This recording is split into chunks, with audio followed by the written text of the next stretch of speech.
Psych! We're still here.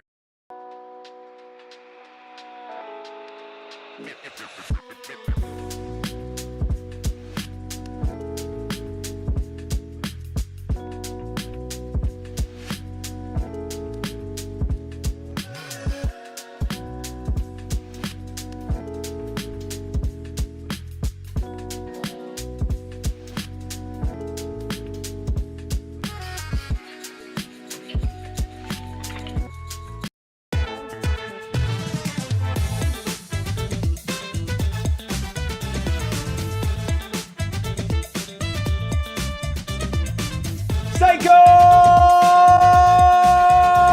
and sickos unite for a five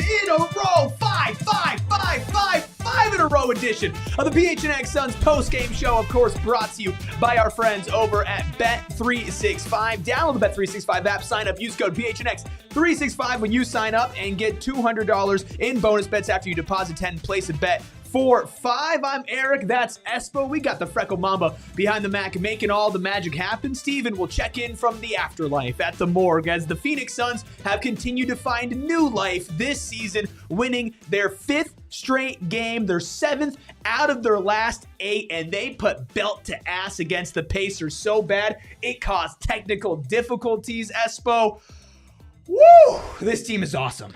The PHNX Suns are so back. Suck it, Bill Simmons. Suck it, Bill Simmons. Suck it, Bill Simmons. Woo! Everybody, let's settle in here. Grab a drink, grab a snack, hit that like button, hit that subscribe button. Become a member today, just like new member Landon Sinet Edwards, and get access to exclusive emojis. We're working on a new one for y'all in this Suns chat. Also get access to exclusive content. It's just $5 a month, and 5 just seems to be the theme of the night. 133 to 98.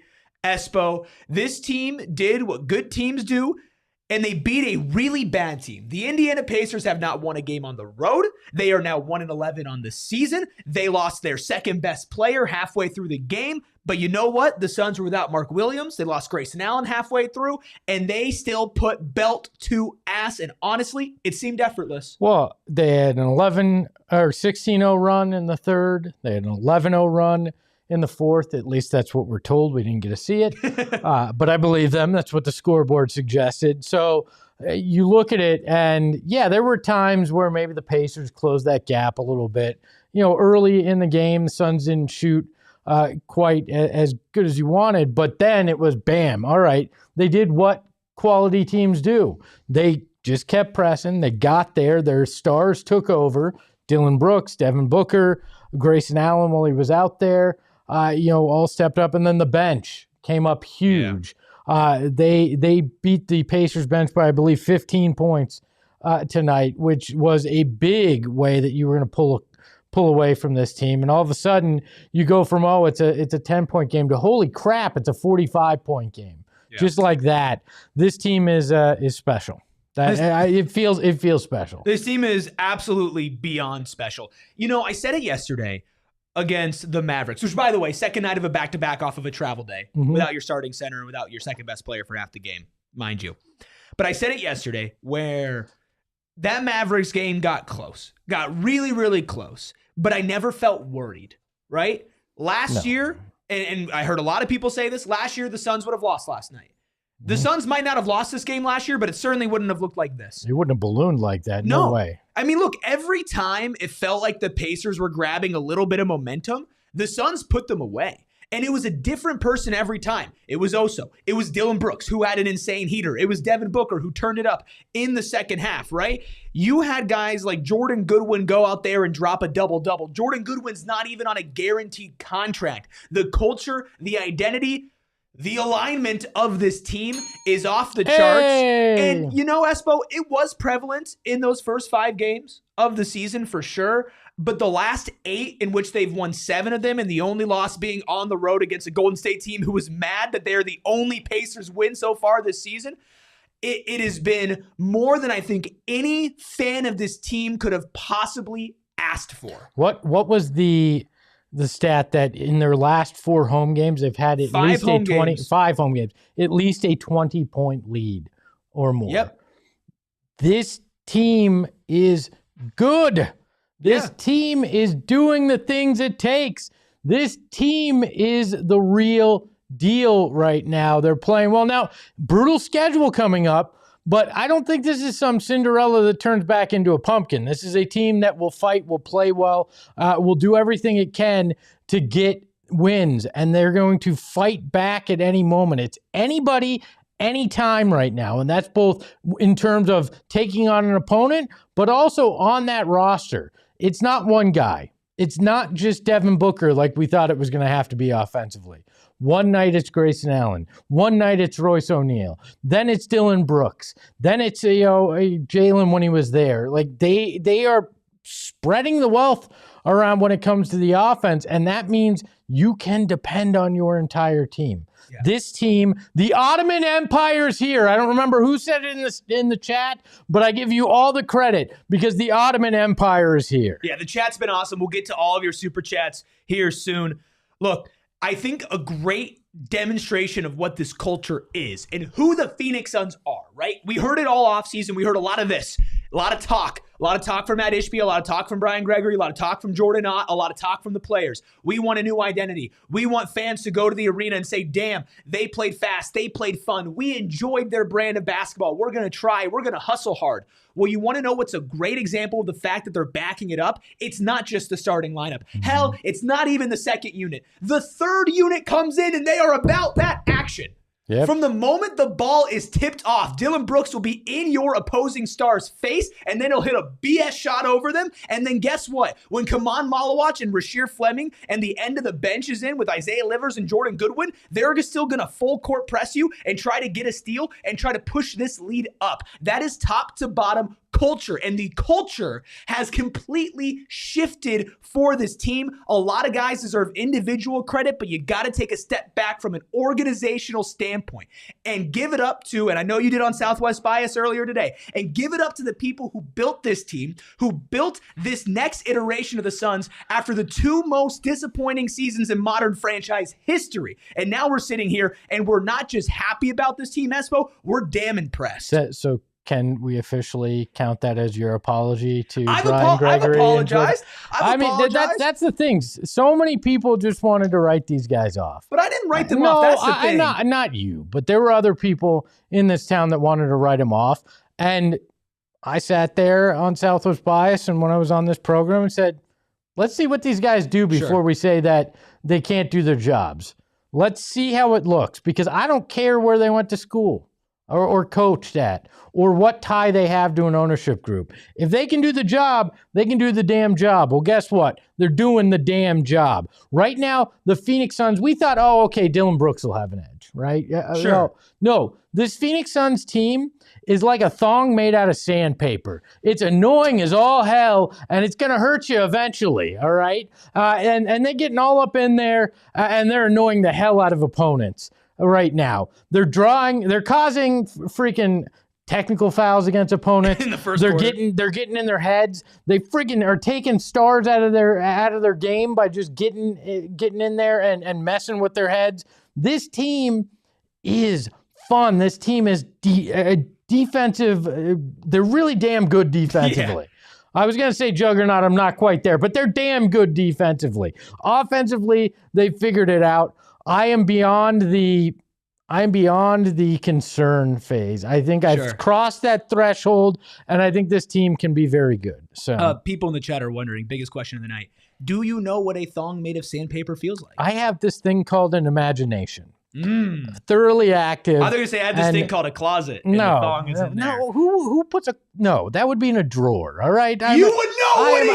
We got him. We got him, Chad. I'm just a normal human being that would know if I had underwear. It's in a drawer. What are you, hanging your underwear up in the closet? If it's a special sandpaper thong. No, come on. Okay. Anyway, before we get too off track with thong talk, I want to talk about just how amazing it is to have a guy like Dillon Brooks on this team. I know it's everybody, right? And I understand that it's everybody, but I want to do our Love the Play of the Night presented by Arizona Lottery Play and Gift today if you are over the age of 21. And it was not just the shots that Dillon Brooks hit in these two buckets. It was the celebrations afterwards. A tough post fadeaway, tongue sticking out. Which one do you want to do? I'll do the other one. You can do the tongue sticking out. All right. I'll do the chop. There we go. Can we give him the one shot for that? Give him the one shot for that. That's the, yeah. There we go.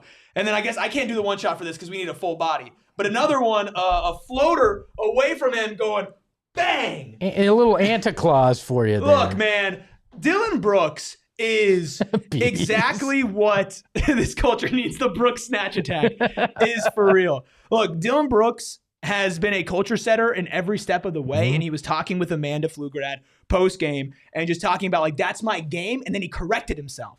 And he said, that's our game. Right? Yep. That fired me up. What I love, too, I was saying this to the Freckle Mamba when I got in here, and I said, what I love about Dillon Brooks is he's this instigator. He's this this irritant on the court. And then he comes off and he's like super soft spoken. Just Canadian, and you're like, dude. Yeah, just like super Canadian. You're like, huh, all right. Well, I love that he can flip that switch for us. But yeah, he's been great, a really good mentor from what you can tell with some of these younger guys. And they're all really embracing that mindset defensively. I mean, you're seeing Royce O'Neal getting chippy. Devin's always kind of had it in him, but you're seeing still, Colin. we haven't seen that fire a lot the last couple of years. You're seeing a lot of it. I love what Dillon Brooks has brought, and he's another one of those guys. I hate him if he's on an opposing team, but oh, do I freaking love him when he's here. Yeah, so. And obviously Grayson Allen, one of those guys, he exited the game in the second quarter with a right quad contusion. We'll hopefully get an update on that as soon as possible, either from Stephen or over the team the next couple of nights. But with Brooks, his offensive game has just been otherworldly. And that is why Dillon Brooks has to be our dude of the night, presented by Gila River Resorts and Casinos. You do you at Gila River Resorts and Casinos. Visit playatgila.com for more details. In just 28 minutes tonight, Espo, Dillon Brooks put up a season-high 32 points, 12 of 18 from the field, 3 of 7 from deep, 5 of 5 from the line. Didn't do much of anything else. The only other stat that he recorded, that wasn't enough for you? 1 rebound, 1 steal. But tonight was all about Dillon Brooks going off on the offensive end, and he, especially in that first half, was just putting the team on his back. Well, the broadcast brought it up, but there were some moves that Dillon Brooks was making that looked like he went into Devin Booker's bag and stole a few.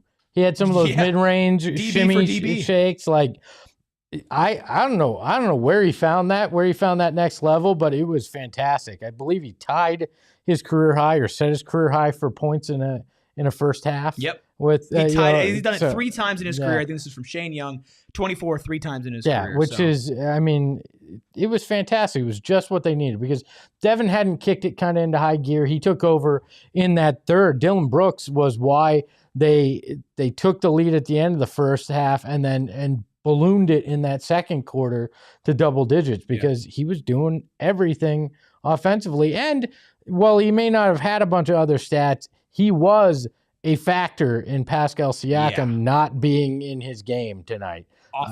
From word one. Yeah. I mean, they first, second, they were kind of jawing at each other.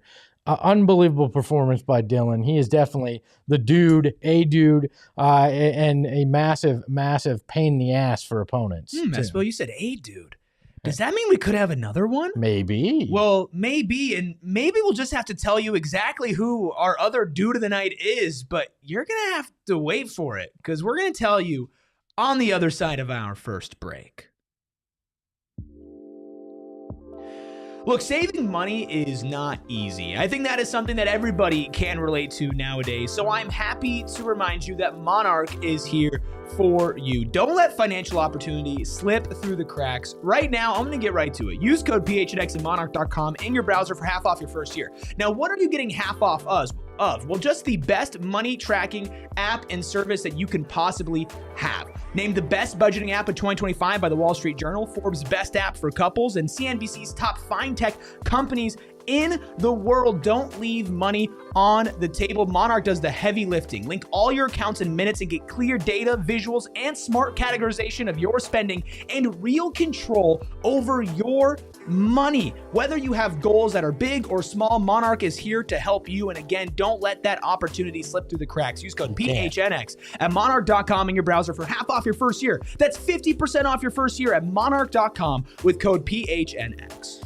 Tis the season for over $80 million in prizes. Half of you don't even get that reference, but I love scratcher tickets, right? And my grandfather used to share the money that he would win with him, and it was called Papa's Bingo Money. And this holiday season and every holiday season, when I see these scratchers come up from the Arizona Lottery, it makes me think of that and reminds me of those great times.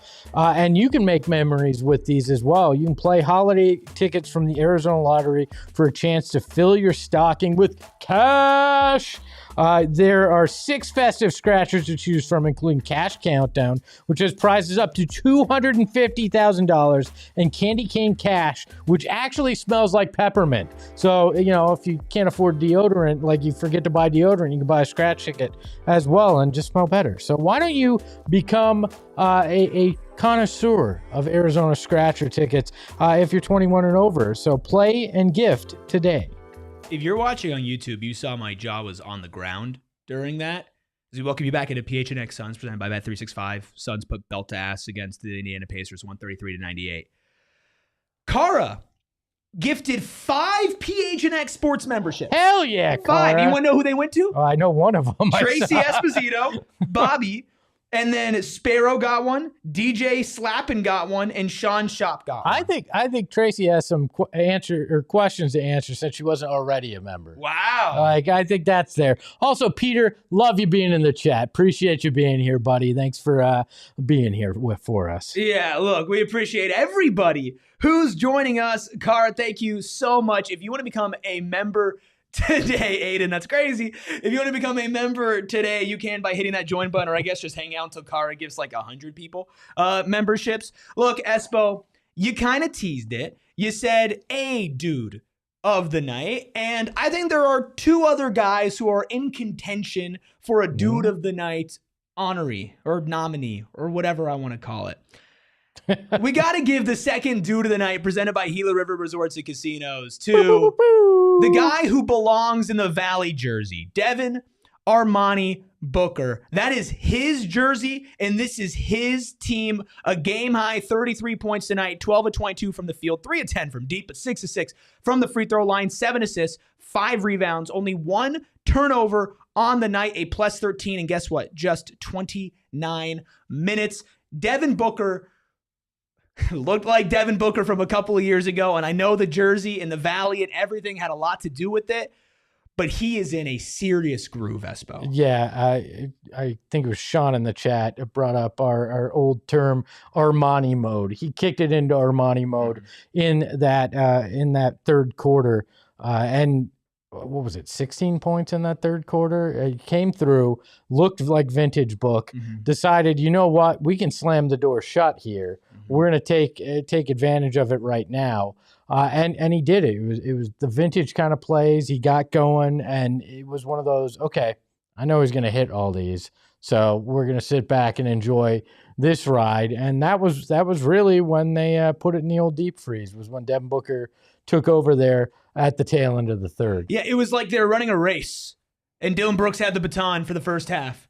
And then they're like, all right, here you go, Book. You can take it from here. Yep. And then Book did. Like you said, it doesn't have to be Book all the time. And we'll talk about blue-collar efforts, and I know there's a name that we need to talk about as well coming up. And we will. But it's been Grayson Allen, like you mentioned, the last couple of games. And Dillon Brooks offensively, look, 12 of 18 from the field is amazing. And yes, a night like tonight is why you live with some of those nights where he's going to be like 7 of 18 or 7 of 20 from the field. And to be fair, he hasn't had as many of those since the first few games where they were trying to figure themselves out offensively. I'll give him credit for that. But yeah, to your point, you've got to live with the entire Dillon Brooks experience, right? Yeah. And some nights it'll all click like tonight. Scoring, everything clicks tonight. some nights, yeah, you'll have some blips like headbutting the ball and getting a delay a game or missing a few shots. But man, when it all comes together, it's fantastic. And then you get a vintage Devin Booker streak in there as well. And that's how all of a sudden this balloons to a 35-point victory and being up almost 50 at one point is because those two guys by themselves pretty much took care of the Indiana Pacers tonight. And then you add in all these other great performances that they had on top of it. It was undeniable tonight. You want to know what Devin Booker wasn't wearing tonight? No, a headband. A sandpaper thong? A headband. No. He's not wearing. He wasn't wearing a headband. There was no headband book tonight. And I guess I prefer. He can't wear it anymore. He just can't wear a headband anymore. It's too obvious that when he doesn't wear it, he's so much better. It is. He's also better when he's talking. Like when he's into the game, when he's talking crap. Oh yeah. Like when he is getting into it with an opposing team after hitting a bucket, or in this case, this season, driving to the paint a ton and finishing some really tough layups. Oh yeah. He has been on another level in so many senses, but I feel like we're really seeing like, I'm talking my talk.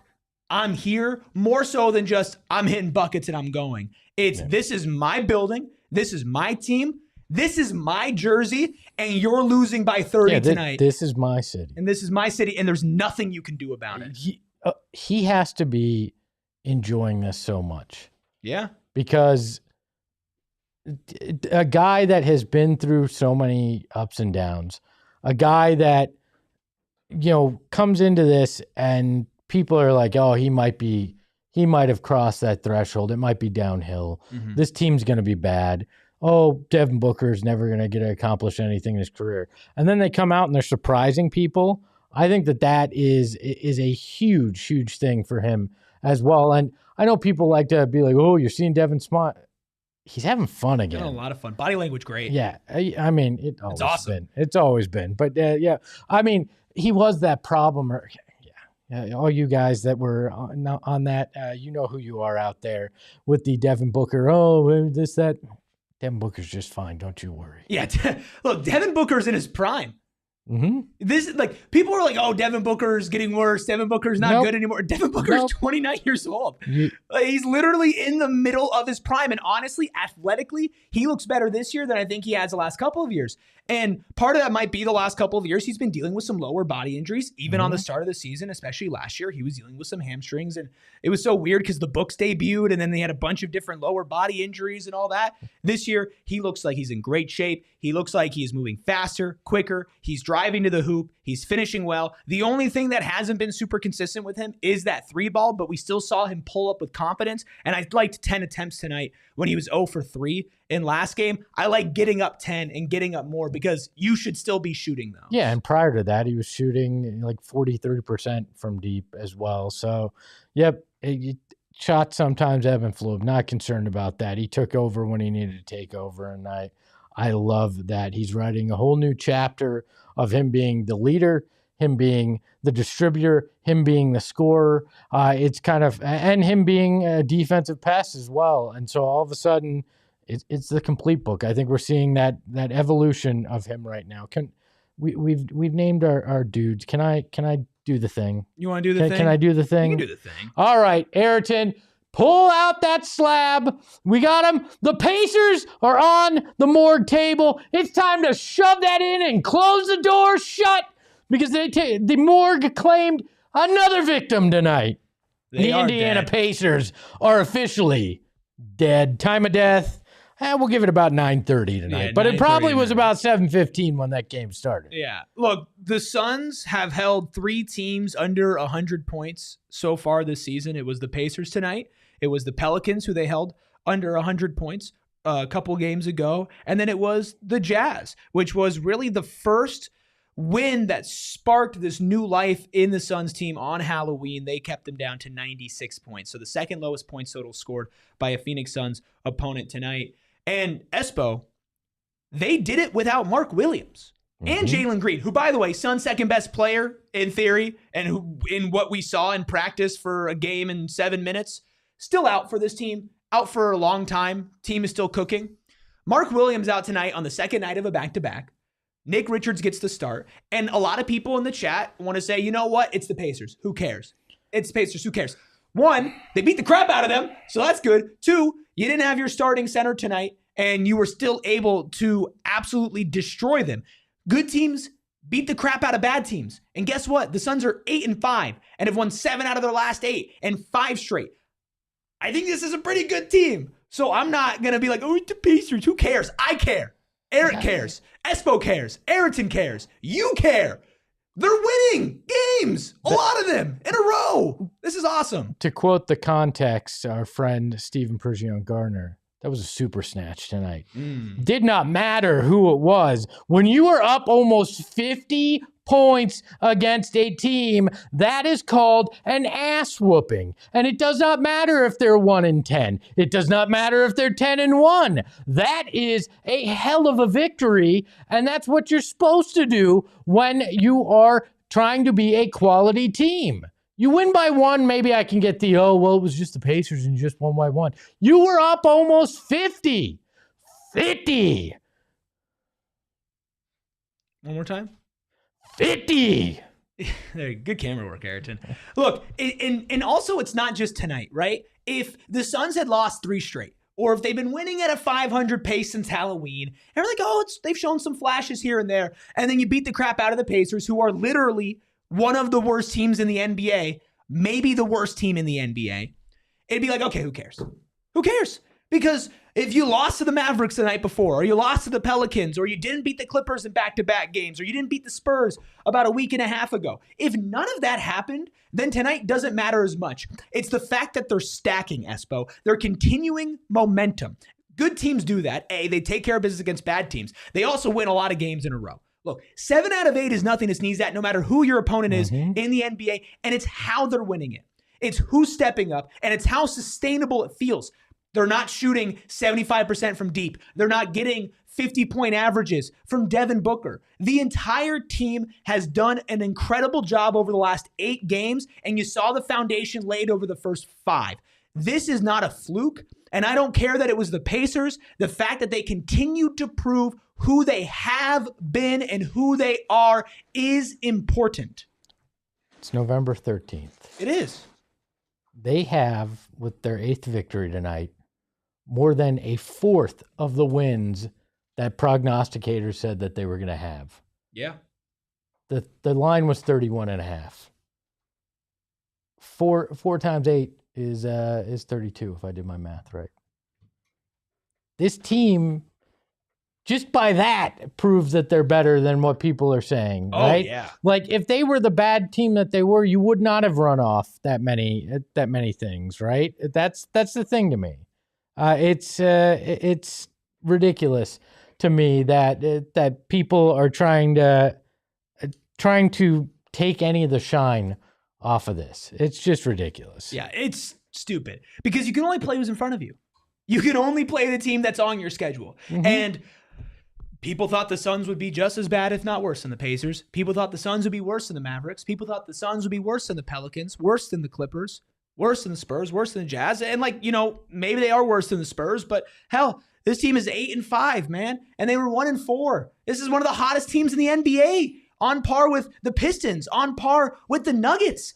And these are the best teams in their conferences, and the Suns have been playing as good as anybody without Jalen Green. This team is so hot that Jim's going to start messaging about them, all right? That's how hot this team is. I'd say they are the hottest team in the NBA right now when you consider you put that victory tonight on it. And I know people are like, oh, too much hype. No, not too much hype.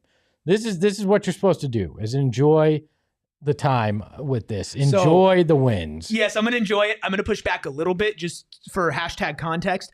The Oklahoma City Thunder have won 9 out of their last 10. Yeah, but they're supposed to. The Denver Nuggets have won 9 out of their last 10. Yeah, they've got Nikola Jokic. And they've won 6 in a row. Yeah, that's fine. So we're still the hottest team in the NBA. That's tough, right? We're the sexiest girl at the dance. The Pistons have won 9 out of their last 10. They have to live in Detroit. Sure.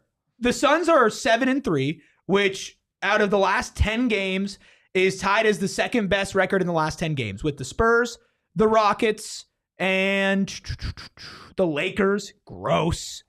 And then I mean, the Hawks, who you play, by the way, on Sunday. You play another team that's been 7-3 in their last 10. So they're in the second tier of the hottest teams in the NBA, but they certainly, going into the season, had the lowest expectations out of all of them. That's what makes them so good looking. You ever see any of those late 90s it's like they take the glasses movies? off. Yeah. This is like just like that. It's not another teen movie. It's all those ones that, they take the hat off, the glasses off, and all of a sudden they're the prettiest girl there. Yeah, that's what the Suns are right now. Everybody thought they were ugly. Guess what? They're not ugly. I think Julio sums it up really well in chat here. It says, I love the Phoenix Suns. Like, seriously, such an amazing team. Yes, Julio, you are right. Also, let's set a light goal here. 350. 400. Oh, whoa! 400. I don't think they can do it. That's 50 times 50 or not times. But well, I would say it's not 50 times 50. It's 50 times 10. There we go. We're going to go 500. That's where I'm at. I might be keep doubting raising them. this. I might be doubting them like the Phoenix Suns have been doubted so far this year. I mean, we got Kara out there doing the Lord's work. That's the fair. rest of you need to pick up the slack here. Well, look, a lot of y'all have been picking up slack with super chats. We are going to get to those. We'll take a look at the numbers, and we're going to first name Blue Collar Boy of the night. We still have a packed slate on PHNX Suns as we're waiting for Stephen to call in as well. So we'll get to the rest of it on the other side of this break.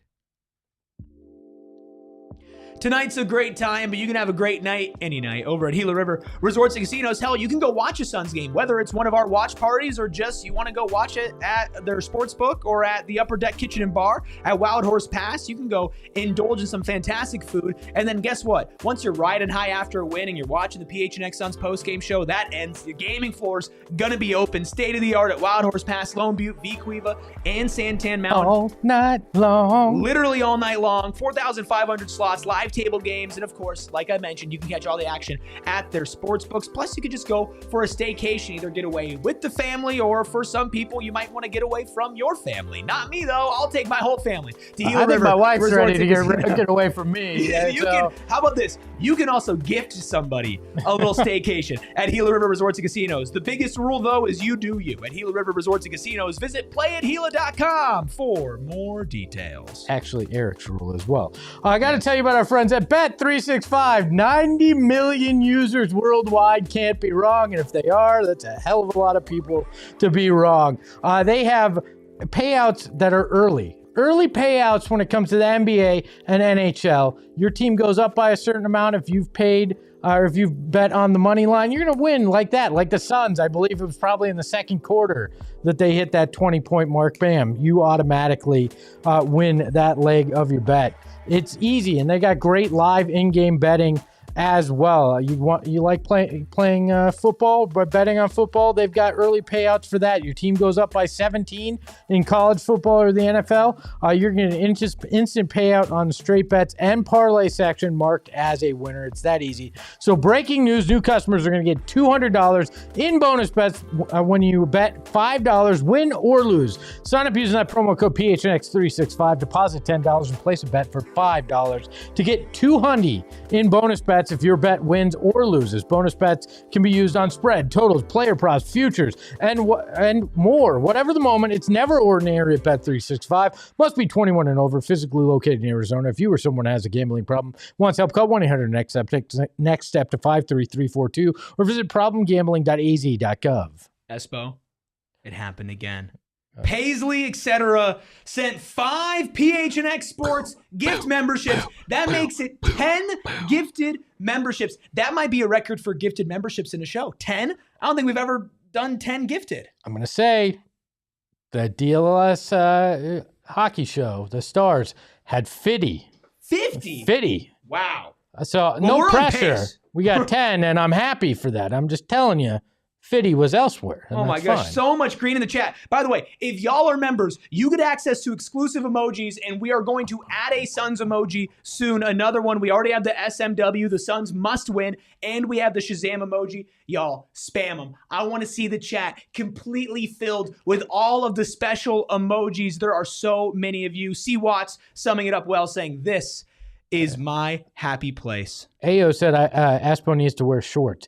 You guys get to 400 I'll wear shorts. You guys get to 500. I won't. So you guys make the decision. If you don't want to ever see that, do that. And then on theme with that comment, Sean asks, Erik, if the Suns make it to the finals, can we get a Magic Mike show? And then my wife following up saying, I hope so. Whoa! Tracy gifted 5 PHNX Sports membership. Hey! Woo! Monarch must have said we could afford it. So Elko getting it. Ashley Shaw getting it. C. Watts getting it. Let's go. Eli getting it. Robert getting it. Why? Oh my gosh. YJM getting it. Wow, this is awesome. I mean, some real OGs getting this one. I mean, that is awesome.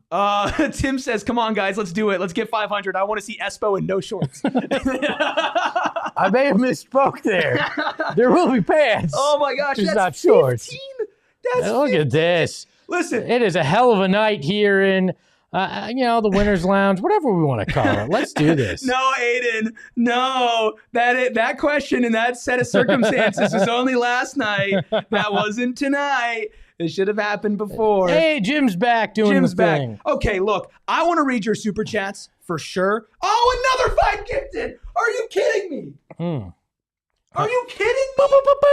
Jonathan. I gotta pronounce his last name. We aligned. Waliziewicz? I'm so sorry, but I'm so grateful. You gifted 5 memberships. That is awesome. Carl you get a membership, and you get a membership, and you get a membership, and you get a membership. I've always wanted to be Oprah. You know what's so funny is Tony said, I'll take one. And then Tony got one. Jim got one. Jim! Your boy got one. Let's go, Tony, right. Jim, Carrie, Deadlock, and Luis all Michael got gifted Ramirez memberships. just gifted some. Is that what just happened here, Michael too? gifted 20. 20! You people are beautiful tonight. Wait, so how many is that? 20, 5, 5, 5. So that's 35. 30. We've got as many. No, that's 40. That's 40 because Kara's not even on here. Now we have more gifted subs than the Suns won by. You guys are amazing.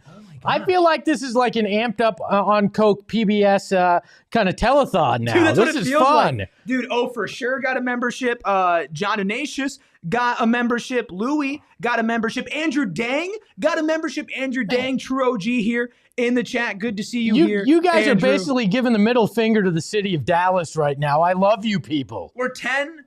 By my count, we're 10 away from tying the DLLS Stars show, which happened tonight, right? We are 11 away from snatching their chain. Yeah, super snatch it, all right? Super snatch the chain. Look. All right, should we get back to the game or should we just keep screaming about gifted subs? For every membership you help, a PHNX chatter in need. Call the phone number today. We have no tote bags to give away. I apologize. I wish we do. We have amazing emojis and exclusive content. By the way, if you're a member, you get access to all the exclusive Stephen's film breakdown extra content that we have. It's all already on our YouTube channel. So thank you all. So Rockin' the Mic said 10 memberships. Thank you, Rockin' the Mic. Oh my gosh, Rockin'. So we're 1 away. I thought we're 1 away. I thought we should have called these OnlyFans, but with a PH. Dude, oh my gosh, Jay Giberson got a membership. Joey got a membership. No Pump Fake Fishing. That's a great name. Got a membership. Zach got one. Marcus got one. T-Love got one. We are now 1 membership away from snatching DLLS's chain. You guys are beautiful. I want to hit that like button. Oh we're doing great here tonight. Gonna give credit, and there it is. Jonathan gifted another one. Hey, Jonathan! 51 gifted memberships. Suck it, DLLS. Suck it. In the chat asked, how do I get one? You hit the join button, which should be where the subscribe button usually is, but that should already be hit. Or there's a link in the chat, too, I believe. Hit one. Aaron gave a PH. We're at 52. Aaron, Big Call gave one. We're at 53. You guys are beautiful. Now, people on audio listening to this are like, I don't know what the hell is going on, but this is excitement. So, can I give credit to those who have paved the way? Bees have gifted memberships. Kara's been gifting memberships for a couple times now. I mean, we've seen Sharon in the ASU chat gift memberships as well. I mean, this is awesome. We lost like 45 people because people don't know what's going on, but I don't care because this is awesome. Well, let's get them back. Bees gave another membership, and Bees. Jackie became a member. So what? That's 54. 54. 54 total members. It. Lucas LaFontaine got a membership. That's awesome. Lucas, I love it when I see enjoy the OGs get it. Okay. Blue collar boy of the night. Let's name our blue collar boy of the night. Let's talk about this. How about one of the greatest plus minuses I've got to imagine in NBA history? This one goes to Ighodaro. Not just the best game of his season by my money, the best game of his career. Oso off the bench, 17 points tonight in 26 minutes, 7 rebounds, 3 steals, 3 blocks, and a plus 52. So Bryn, who writes over at Brightside, reached out. Plus 52 is the 3rd highest plus minus in NBA history. The 3rd highest in NBA history, plus 52. That's a hell of a night for a guy that everyone was saying shouldn't be in the rotation anymore. Absolutely. I mean, this was a season hopefully defining performance from Oso. His defense on the perimeter was groundbreaking without Mark Williams. He blocked a 3. He blocked another shot at the rim. His steals, his active hands, had a really, really great sequence where he blocked the 3. Pacers got the offensive rebound. Oso went, poked it out, and got the steal, right? Then picked it up, outlet passed, and it was a failed lob attempt from Colin to Ryan, but it sparked a fast break, and Oso's overall defense was great. We saw his offensive game, his floater. He was taking it. It was the most comfortable he's looked offensively, and one off of a Booker outlet that got him super fired up. For a guy like Oso, who's had a really hard start to his season, has been struggling to find his place on the court, Espo, this is why games like tonight matter, because yes, it's against the Pacers, but I feel like if anybody's game needed a shot of confidence in it, Oso's was at the top of the list. And you could see it. Like it almost felt like you saw something flip, right? Because he'd been playing a little tentative. The confidence wasn't there. You kind of saw, I feel this guy struggling out there, maybe overthinking a bit. And then all of a sudden, things start rolling tonight. It started with those defensive plays. Then he's getting dunks on the offensive end. He gets that end one, and he's screaming at the bench, and he's like, he's locked in. It had a look that I don't think I've ever seen Oso have out there on the floor. I felt good for the kid because we all like him. We all think he's very cerebral and has so many of the intangibles that you want from a center. But man, it was good to see him figured out. The guy with the Amute plus 57 is the all-time. That's a random name. All-time great. Gary Trent Jr. plus 54 is second, and then it's Oso tied with 2 other guys on the list. Your anti-plus minus agenda. Hearing that, I mean, that's about as damning as a case you get. Tonight, it made sense. Well, no, but tonight you could see it and you could tell, and Nick Richards was but when Oso came in, you started to feel the tide turn, and so I get it in that kind of situation, right? Plus minus is a flawed stat, but with a guy like that sure, he had pretty good stats when you look at it, but it was the other things that that told the story, and plus minus kind of backfills that here. So great stat, and thanks for sharing it, Bryn. Well, and that's the thing, right? Where Oso was never supposed to be a stat stuffer. No. Oso was never supposed to be a guy that box score watching to find his impact on the game. But he was failing the eye test too, and that was the problem. Tonight, you took away the stats and you just watched the game. Like technical difficulties, no score, no stats, nothing, right? Literally. You would have said Oso Ighodaro was one of the most impactful players on the court tonight, up there with Dillon Brooks, Devin Booker, and Oso Ighodaro. Like that is the 3 that we saw tonight for this game. Other guys had good games, but really those were the 3 that just absolutely stood out from an eye test perspective. Now, hopefully, this is somewhat replicable in the sense of Mark Williams will be back. Hopefully, we assume so. He wasn't really out with an actual injury. It was injury management. But when Oso is now the first center off the bench or the second center off the bench or is playing out there, he knows what he can bring. He's seen it. He's seen it go through the hoop, proverbially.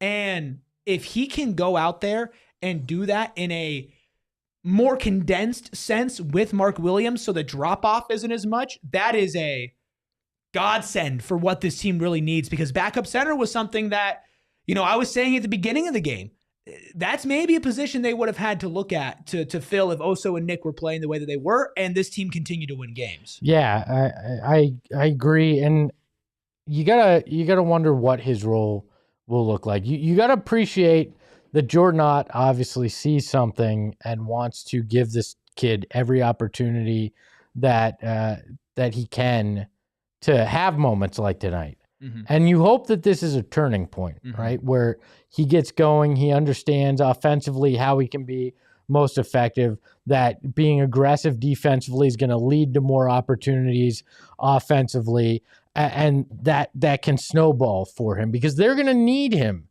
Because if you're not playing Mark Williams on back-to-backs, if there is a time where he's out for a little while because of injury or other reason, you're going to need Oso to be that guy because Kaman's not fully ready. Had some nice flashes tonight, but that they're obviously not feeling he's 100% ready. Nick Richards is limited in what he can do. Some nice blocks, some plays that don't necessarily make sense. You're going to need Oso at times this season. Tonight was one of those feel-good moments that you go, okay, maybe that's the start of something for him. Hopefully it is. You never know. Maybe it's a one-off thing. We'll have to see. There's still a lot to prove for Oso Ighodaro, but the numbers and the eye test look good. And let's go ahead and get to the numbers for the game. By the numbers, presented by Desert Financial Credit Union, Arizona's #1 credit union, named by Forbes, 133 to 98. Of course, the most important number, minus the 55 memberships that have been added so far in the show tonight. But the Suns shot 57.6% from the field on 85 attempts, and to the Pacers, 36.4% on 88 attempts. So great defense from the Suns.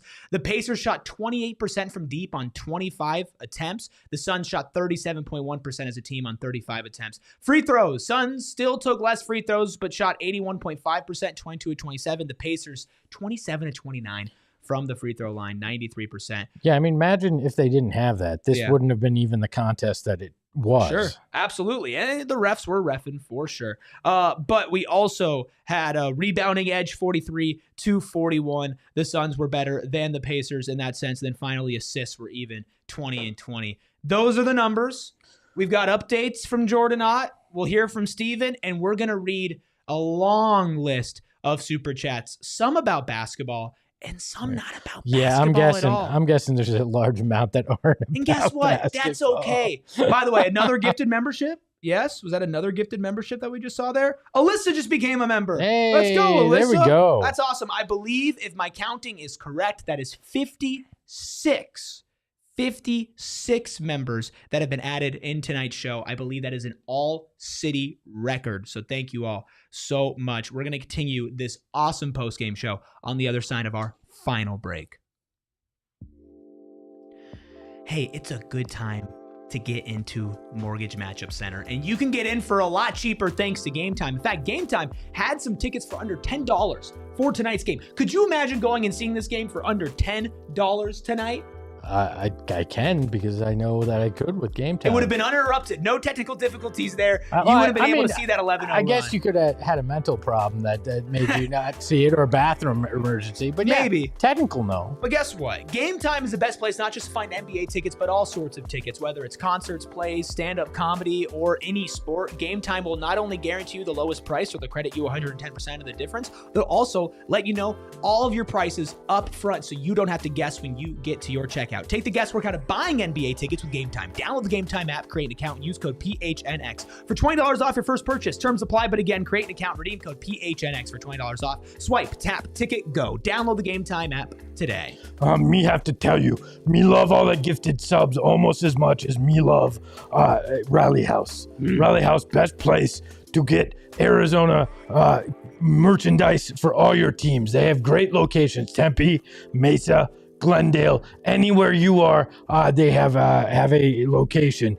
Me love cookies, but me also love jerseys, drinkware, signage, coolers, socks, even sunscreen, and they have all of it at Rally House. That is so true, Nookie. They do have all of it at Rally House, and that's why you want to go there. Me love going there. They have all Arizona sports merchandise. I know, and that's what makes them so great. It's like going to a theme park of just merchandise for your teams, and why wouldn't you want to be there? We've had events out there, done shows. Been out there with you. Amazing. I know, it's so fantastic. And you find your local Rally House location and shop their entire product assortment at rallyhouse.com today. Totally true, Nookie. We have huge news. A new emoji has hit for members only. It is a Dillon Brooks emoji. Dillon Brooks emoji. Drop it in the chat like it's hot. Refresh your computer, refresh your phone, refresh your tablet, and get access to Dillon Mean Muggin. That's awesome. Drop that bad boy like your garden Pascal Siakam, and you want to annoy the hell out of him. Oh my goodness, Espo. What an absolute night here. We'll hear from Jordan in a little bit with updates on Grayson Allen, talking about Booker and Brooks as well. But Espo, is there anybody that we haven't been able to talk about tonight that before we get to our wonderful super chats, before we get to updates from and from Stephen, that you feel like we need to highlight? I got some beef with somebody. You got beef? I got beef with a member of the Suns. Colin Gillespie, you're on my list. I need one more three from you tonight to win my bet, and instead, you didn't hit it. Well, so that's fine, though. Does that mean that I get to be mad at Grayson, our sweet baby angel? I mean, you can because be mad I at needed one more stock. I needed one more stock from him, and I would have hit my bet. We were both one thing away from hitting our bet tonight, and we didn't. Colin, though, did have a pretty decent game tonight, along with Jordan Goodwin. Great backup guard play off the bench. Yeah, 10 points for Colin Gillespie, 4 rebounds. But Jordan Goodwin, the quintessential blue-collar boy, as Stephen loves to call him, 10 points, 9 rebounds, 5 assists, came in, was that energy guy, played 23 quality minutes for this team. You got to give him a lot of credit, because the last guy to make it on that roster, but has been a major impact player on both sides of the court at times this year. So I don't think the Suns are where they are without what Jordan Goodwin's been 100% agreed. Last game against Dallas, he came in and had his best offensive stretch of the season in just 6 minutes, had 13 points. That's what propelled the Suns to an early lead.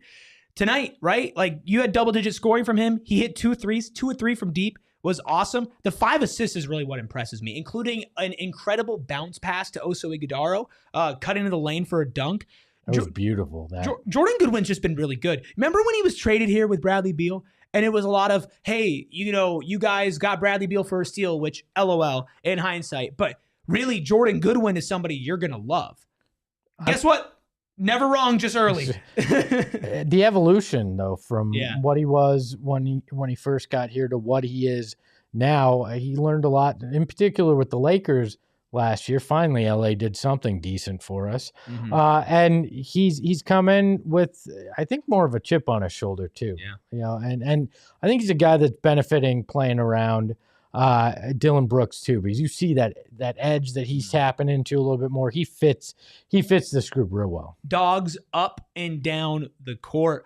One dog was not on the court for the second half tonight. That, of course, has been the Suns' best player over the last couple of games in Grayson Allen, at least a 2-time Dude of the Night recipient in the 2 games before this one. 2-time. He did have a good night before leaving after 12 minutes. He had 12 points, 5 of 6 from the field, 2 assists, and was 1 of 2 from deep. But he did leave with what the Suns called a right quad contusion. This is Jordan Ott with an update on Grayson's status after the game. We heard right there at the end of the first half that he wouldn't be coming back. I think it was just a knee to the quad. I don't think it's anything serious. He was in good spirits there. Thankfully, we have 2 days in between games finally. So I wouldn't anticipate anything, but we'll take a look. Look, I wasn't expecting a real update from this. And for those who don't know, a contusion is basically just a bruise. Now, look, Cam Johnson famously against the Knicks had a contusion that lasted for a long time. That was in his hip, though, right? No, that was his quad. Quad? Okay. I believe that was a quad contusion. That was the buzzer beater game against the Knicks. I believe that kept him out for a couple of games after that and lingered a little bit. Obviously, you don't want that with Grayson Allen, but it also, at that point when he was ruled out and went back, the Suns were up 20 in the early second half against the Pacers. I don't think you're ever going to rush that back. Honestly, I don't know if you rush him back to play Atlanta on Sunday because of the next man up mentality, but he's been the Suns' second best player this season. So if he does miss a couple of games, that'd be a pretty big miss. Yeah. And right now, if you start to miss any of these guys and you're chipping further and further into your rotation, it's going to be difficult. But to your point, anybody, anytime. These guys are stepping up when they're called upon, and you go, okay, like Jordan Ott said, we're not going to make excuses. We're going to go out there and play hard, and we're going to focus on whatever that next game is. And that's the mindset you have to have in an 82-game season, because inevitably guys are going to miss time. And you're going to need that next guy to step in and fill in and believe in what you're doing. And they have that. So, well, and the team that you're playing on Sunday is a really, really big testament to that. The Hawks have also gone through some pretty serious injuries, and they continue to win games. So it's going to be next man up versus next man up versus next man up. Mm-hmm. Obviously, we'll keep you up to date with Grayson as much as we can over the next couple of days. We don't have another show until Sunday when the Suns take on the Hawks. But, of course, you can keep it tuned at PHNX_Suns. Wow. 10 gifted memberships from Marwin Smith. Wow. My voice is gone, or else I'd be screaming much louder, Marwin. Oh, yeah. So by my count, and I might be wrong, I believe that is 65 memberships. Alex got one. Bruce Tubb got one. Brian got one.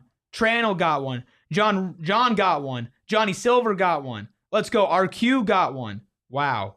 I mean, this is amazing. Dark Saber got beautiful. one. Bang GX got one. Chris Stevens got one. This is why, if you're listening on audio, we love you. We love you. We appreciate you listening on audio all the time. I am an audio listener for all of my shows, so don't get me wrong. Audiophile. Audio is awesome, but sometimes there's nothing better than just being in this live chat. You never know when you're going to get gifted a membership, and you never know when you might read some crazy super chats as well. Can I shout out one of the people in chat? Sure. Just a Dad Making Memories is in there, and AZ Native has stage 4 cancer, hoping for a championship this year. Just shout out to you. Oh, wow. Cancer has impacted my family and people I know, including the late, great Dave King, who I was thinking about today because of the announcement of Brightside Night coming up, Dave King's Brightside Night. So feel you, man, and sending good vibes your way and your whole family's way. So very, very sorry to hear that. And hopefully the Suns and maybe this show can give you just a little distraction and a little relief because sports can be an escape and life can really, really, really suck. So yeah, as Tim says, for cancer. Yeah. Ferk. Look, and this is what I love about the chat. Now the chat is just getting extremely positive and sending love. This is what makes the community special, Espo. And that's what we're all about here at PHNX is the community. So sorry to hear that. Hope for the best, and hopefully you can share some good news with this chat sometime in the future. Yeah. And hopefully having fun. Sometimes the best medicine is laughing at two idiots talking kind of about basketball. So yeah, and then me too. So. Look, I feel like we've done a good balance of the basketball talk and the non-basketball talk. We are waiting for Stephen, and we'll hear a little bit more from Jordan Ott in a second. I feel like when we're talking about this game, we did see a little come on Malawach. We did see a little Rasheer Fleming, right? We saw a little Isaiah Livers. A decent amount of Isaiah Livers, 20 minutes from him. Go ahead. Rasheer gave me Josh Jackson flashbacks because the hair in the number 20. Yeah, but he looks he's so much better. But I just had that moment. I was like, okay, it's not him. We're all right. So. Michael asked if we're doing community meetups this year. Yes, we'll be doing a watch party.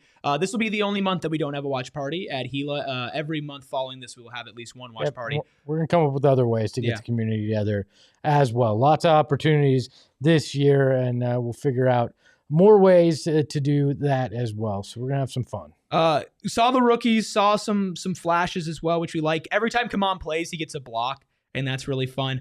You know what's interesting is looking at Ryan Dunn's stat line tonight. 3 points, 3 rebounds, but a plus 20 in 19 minutes. It feels like off the bench, he's going to be one of those guys that you're going to look at the stats and people will be like, oh, he's not good. And then you watch him play and it's like, oh, no, he's actually a pretty impactful player. Plus, the corner 3 looks smooth. Yeah, I mean, he's energy too. And unlike last year, you don't need him to be this huge part of your offense or the only guy bringing energy or all these things that were kind of thrust upon him in his rookie year. And I love the fact that he can go out there and do the little things now. I really do like that Coach Ott said, you know what, let's put you on the bench to be more of that energy guy, be more yourself, and we're going to let the starting lineup be a little bit more offensive focused. And that lever that Coach Ott pulled seems to be working really well for all involved also. I really like what Dunn's been able to do. He's probably going to be starting if Grayson Allen is out. Will he? Or do you go with Connor? Colin? Or Connor? No, you didn't. I did it. No! I did it. No! I did the thing. Oh, you're no better I than did the ESPN. thing. Look, I think it's Ryan. I think you need to still have some of that creation off of the bench. Yeah. And Ryan had been starting for you for a lot of games this season. He's used to it, and I think That's fair. I think you put Ryan Dunn out there with the way Dillon Brooks is scoring and Royce O'Neal is shooting and Booker has been playing really well as well, and Mark Williams out there. I think that's a really fun lineup. So I would still put Ryan Dunn back in there, but it will be interesting to monitor if Grayson does miss on Sunday, what exactly that starting lineup is going to be, because it's not always what we expect out of Jordan Ott at all. No, who the hell knows? I mean, who cares? Isaiah Livers could start, and I'll be like, you know what? All right, you're playing with house money, dude. You've made all the right choices. We're okay with it. It's so different. It's so different than when Mike Budenholzer would renounce his lineups, where it would be like, oh, well, this is just the worst thing ever. Jordan Ott could start Jordan Goodwin, Isaiah Livers, and me, and I'd be like, we're winning. I don't care. I don't know how, but we're gonna win this game. Oh man. Maybe Matt Ishbia will get the spot start if Grayson's out. You know. I mean, he does hoop. I mean, he's aligned, is what I've heard. He is absolutely aligned. I mean, I'm feeling aligned, Espo. Are you feeling aligned? I got booed by the chat for the Connor slip up. I mean, that's tough. I'm not gonna lie. I mean, we say we're different around here than the national media. Connor slip up's kind of yeah. Well, I mean, he is a blue Connor boy, and you gotta remember that. So Colin. See there, I'm good now. So. Yeah. You know who else is good, Espo? Life in general when the Suns are winning. Amen to that. I mean, the Phoenix Suns just in general are good. Moved up to the 7th seed tonight. They are tied with the Minnesota Timberwolves, who have played 2 less games, by the way. The Timberwolves are 7-4. The Suns are 8-5. They're 4 games back from the 1 seed, obviously. That's crazy. We're already scoreboard watching in middle of November. Do you know how many games the Suns are back from the 3 seed? 2. 1.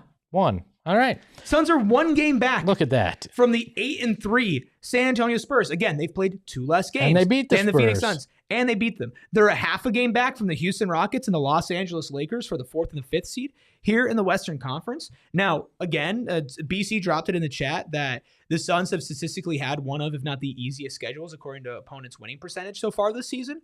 But that's going to change. There'll be some real tests coming up, and you're going to play some of these teams that are ahead of you. And that is going to be in this Western Conference with how close things are going to be and like they were the last year and so. These 2 games against the Rockets coming up in the next couple of weeks could actually mean something. Well, and Devin's going to be fired up. Certain guys are going to be fired up. I don't know. The Rockets? I don't know. Josh Okogie. You're right. It was Josh Okogie. I look at it, and if you can play 500 basketball between now and Christmas, it's huge because absolutely one okay, you've held serve with what you've been able to build with the 3 games over 500. Plus, then you get Jalen back, Jalen Green back after a rough stretch in terms of the kind of opponents you're playing. It eases up a little bit in January. All of a sudden, maybe you stack some more wins. Like there's a great opportunity in front of you to learn more about this, about yourselves and how you play as a team, and to get wins that maybe people really don't think you can get. Yeah. And 500 isn't a crazy ask. I don't think. I think they're capable of it. Yeah, I absolutely think that they're capable of it. And honestly, I think that this team can continue to get better and better as time goes on. And we saw, some good performances tonight. I feel like none more surprising than Oso Ighodaro's. Want to hear from Coach Ott about Oso's performance after the game. Yeah, I'm not sure I've seen 50 plus 52 in 26 minutes very often. Actually thought it was a typo when I saw it in the game, but it felt like it. Every time he was on the floor, he impacted both ends. Thought he was fantastic defensively. I've asked him to switch a lot, play on the perimeter, and also be aggressive on the perimeter. So thought he got his hands on a lot of balls. 3 block shots, 2 steals, 6 defensive rebounds. He was all over the place. And you just can't drive him. At times he's able to guard all those guys. And we knew that they're such a great driving team. Yeah, he was able to do it on both ends. It's a great night for him. How much better does this team get if he can maintain a lot of what we saw tonight? A lot better, because, we want to think, or at least we wanted to think, that center position is extremely deep. But I think we've started to see some cracks in it. In particular, you didn't know what you were going to get from Oso. Nick Richards is who Nick Richards is, and Kaman Malawach isn't going to play. If you get Oso play, at least now Kaman Malawach isn't going to play important minutes. If you get Oso playing at a level where he doesn't have to be great. He doesn't have to be as high as he was tonight in terms of his play. But if you get him at a consistent level and you know what to expect on a given night, and it's a positive, not a positive 52, sure, but a positive, that goes a long way to settling down rotations, having more consistency at times. I think that would be immensely important to what they're trying to accomplish. Find a middle ground from what we saw for a majority of the season and what we saw tonight, because we were talking about Oso being the worst rotation player for this team, and tonight he was one of the best. Find a middle ground, be consistent with it. And you know what? I was tantalized with the idea of Kaman Malawach and Oso Ighodaro minutes tonight, but they took Oso out when Kaman came in. But if Oso can do the things that we saw him do tonight, and Kaman eventually throughout the season gets some backup center playing time, that is a 4-5 duo that I am fascinated to see. It's clearly the best center that Oso should be sharing the court with because of the potential of being a stretch 5. Yeah. By the way, if you guys believe in Jordan Knott and this team, I want you to hit the like button right now. I need to use this as a litmus test to see how much you believe in Coach Ott. Is this real or not? Hit the like button if you think it's real. Yeah, hit the like button if you think this is real. Hit the like button, hey, if you like the show. Hit the like button like it's a Lakers fan insulting you. Pound it hard into submission right now. Phrasing. Put it on a quote graphic. We're in Suns After Dark, sad right now. So. Here's Devin Booker on Dillon Brooks' scoring bag. Yeah, he has the tools. He can do a little bit of everything, and not only is it out there on the court. He works on it too. He's one of the hardest workers I've been around. He spends countless hours. Even when he was going through his core injury, I was telling him, are you supposed to be going that hard? And, but that's his mentality. So it's no surprise to me. Dillon Brooks, it's so funny how full circle it's been with Devin Booker, a rival to like most revered teammate, hardest worker.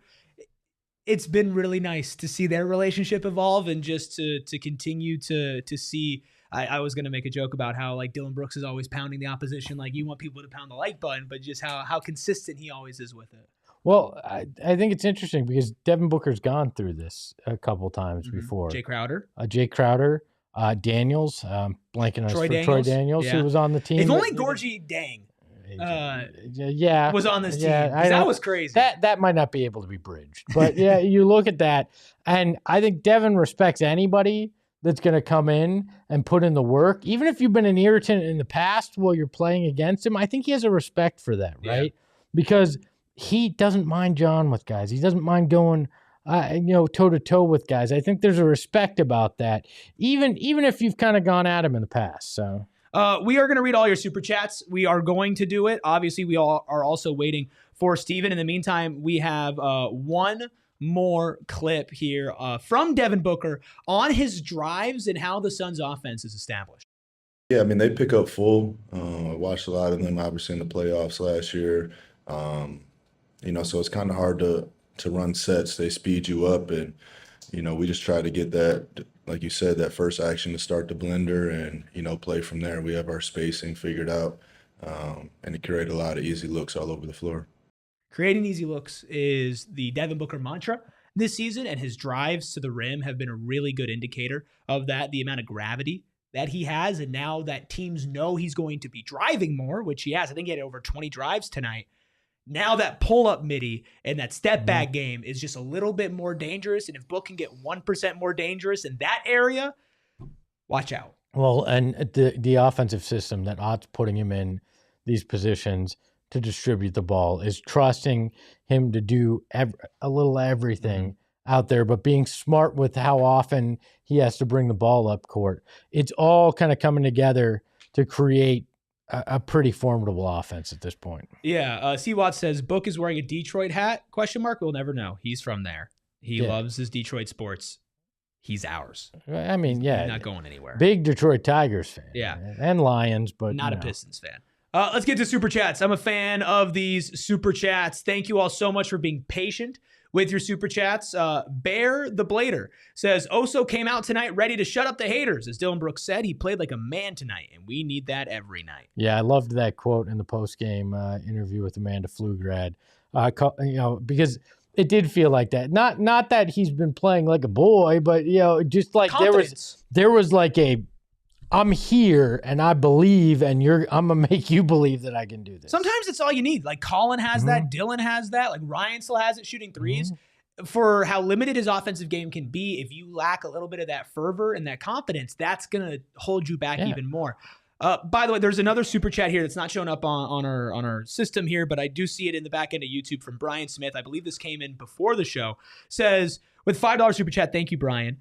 Well, remember when I asked about the offense looking better without Dillon Brooks? I'm going to recant on that question. LOL.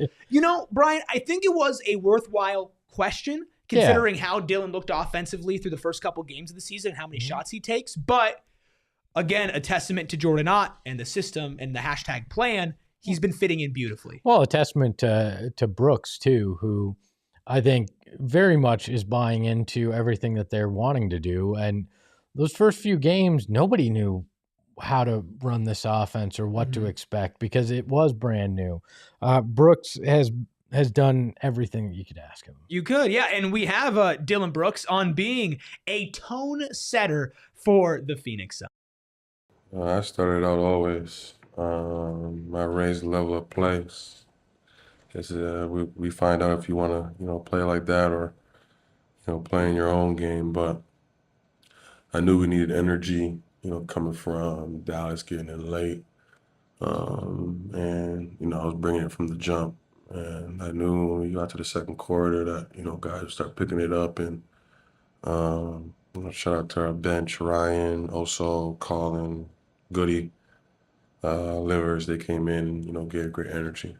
Espo, I think a lot of times when we talk about energy guys and these kind of crazy dudes, that it's not viewed as an intelligent part of the game. But what I found fascinating from him was, I kind of read the room. I knew some guys needed some energy from flying in late, and I immediately came in off the bat, and I brought that, which is what he does all the time anyway.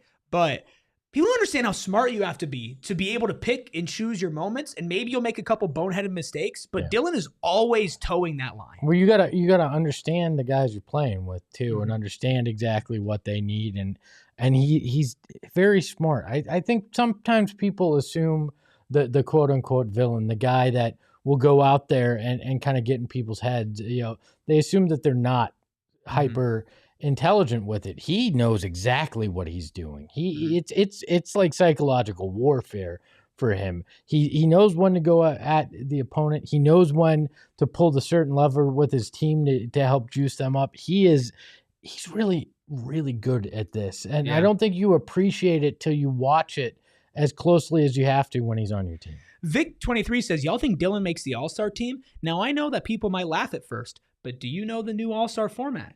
Yeah, he's going to.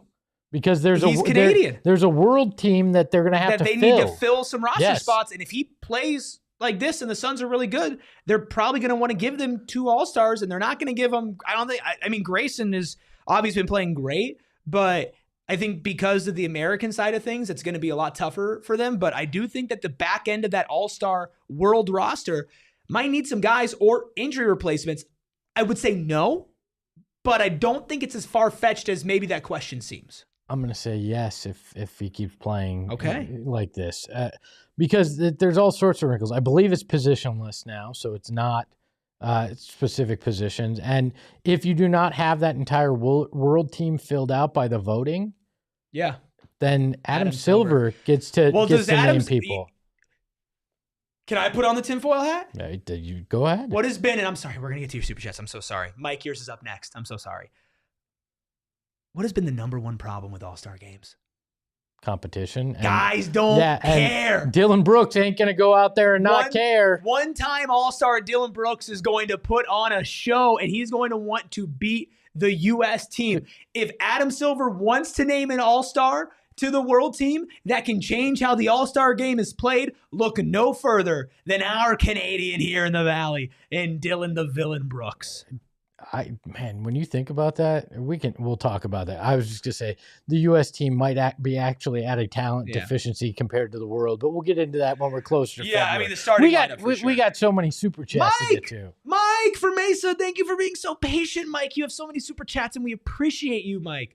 $1.99 from Mike from Mesa. Where are all the Oso haters now? I'll tell you, Mike, they're probably still here, and they're waiting for the next game. They're just being very quiet. And I don't even know, I think there are some Oso haters for sure, but also I think just watching the games, you have to call a spade a spade. And realistically, Oso had been a really, really bad player so far this season, which had been disappointing because none of us thought that would be the case.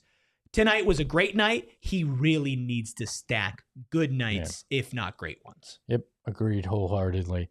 Michael Ramirez with the $10 super chat. Dillon Brooks for player of the game. Oso Ighodaro was really good tonight. In fact, did you happen to see his plus minus? Yep, plus 52. That may be the highest I've ever seen. Kudos to Jordan Goodwin. As we said, third highest in NBA history. So in all likelihood, it is the highest you've ever witnessed it yourself. Yeah. I mean, unless you watch Luke Mbamute or Gary Trent Jr. Thank you, Gary Trent Jr. Who didn't watch Gary Trent Jr.? I'm always posted up ready to watch Gary Trent Jr. ball personally. Low-key, he can hoop, though. Mike from Mesa with another super chat. Thank you, Mike. Says, is this a 30-place team preseason prognosticators? No. Yes, in their minds it still is because they don't want to be wrong. How come there hasn't been like a national anything about this team? Because they're doing the. Do you think it happens tomorrow? No. Were there not like 3 games tonight? No, because they're doing the. They haven't beaten anybody. So there were 3 games tonight. Atlanta beat Utah and Toronto beat Cleveland. Atlanta, Phoenix, and Toronto. Toronto's been a pretty good team as of late as well. I do think that there's a chance that this next 2 days, there might be a little buzz. They're 8-5, and they've won 7 out of their last 8. There's got to be a little buzz. The buzz will come Tuesday. They will be on national television against on the NBC, Portland Trailblazers, and they'll be broadcast across the country. If there's going to be buzz, it's going to happen then. And you know what? If they take care of business against the Hawks on Sunday, it's the Hawks on Sunday, right? Yeah, it's the Hawks. Yeah, okay. I've lost track of time and space. If they take care of business with the Hawks on Sunday, you can't ignore it when they're on national television and on that kind of hot streak. 6 in a row, 8 of 9 at that point. Mm-hmm. Like that's where the national buzz will start. What else we got super chat wise? We got Terrence's Tidbits, $4.99. Night and day difference from last season. Dillon Brooks is an igniter, and there's a tenacity to this group. The Ottoman Empire is here. Hell yes, Terrence, it is. And it is something fun to watch. We said it was going to be a more enjoyable season. And when you got a team that's willing to fight at a moment's notice, both metaphorically and actually, it's fun. Yeah, fight is the definition of this team. Psycho Blue with a $9.99 super chat says, Basketball Cthulhu had a belt. The Pacers god B-Ball Demuge had a booty. The two forces clash. Basketball Cthulhu is inevitable. Suns win. Suck it, ringer, like you're the McMahons because Dillon's team DX. Commas and periods. Be calm, see clearly. Or not Psycho Blue. Sorry, that was a little be calm, see clearly-ish, like a nerdy be calm. We're going to need to figure out a better usage of those. Thank you, though, Psycho Blue. You're always around here. Perplex Damage, the $5 super chat. Are we the toughest team in the NBA? A bunch of junkyard dogs. We're certainly close to it if they're not. Austin, $1.99 super chat. Brutal schedule to end November. Glad we won these. 100%. Stack the wins while you can. Hope you can get one of the next 2. And then I want, like I said, 500 ball till Christmas at that point. 500 ball in general until Jalen Green gets back would be awesome. I agree wholeheartedly. And as long as the losses aren't like gut-wrenching, Yeah. which I don't think they will be with this team. Yeah, I don't think so anymore. Statrix 78, $5 super chat. Dillon, the villain, stealing souls at the morgue. That's correct. I like it. Lonnie with a $4.99 super chat. Thanks, Lonnie. OG around here. If/when we end up the 6th seed or higher for the playoffs, Ott will be the coach of the year. Let's go. Burn the headband book. I think Jordan Ott will be in legitimate coach of the year conversations. And if the Suns do make the legit playoffs without the play-in, he damn well might win it. I think even if they make the play-in and they're around 500, he'll win it. Because there's zero expectations. They were supposed to suck, and his system is a huge reason why they haven't. Now, a lot of basketball left to play. Things could go a million different ways with this, but if you can still get good odds on it, I think I put a little money down on it. By the way, Michael Ramirez in the chat says, check the receipts. Quote, Ottoman Empire was me. Who said that? Michael Ramirez. All right, Michael Ramirez. He gifted 20 super chats tonight as well, or 20 memberships. All credit to you, my friend. Like I said, whoever came up with it, I give you credit, and I love it. You know, Austin says, I think the Pistons head coach is going to get it. You know, I think the Pistons, though, they were so good last year and such a big surprise last year, he might get it, but sometimes it goes to surprising teams. Who got it last year? It was Atkinson, yeah? Yeah. And Cleveland was really good, so maybe, possibly. Do we time. save these, or do we let Freckle Mama go for it now? You know what? Go for it, Freckle I think we Mama. got to go for it. An hour 20 in. We got $5 from BComC. Clearly, I need to give God. Booker that swerve, gawk, snatch attack, bombastic, twisty, snatch attack 5,000, and you see what the snatch did to Oso. The snatch attack salute. Hit the Dillon Brooks emoji in chat. Super snatch.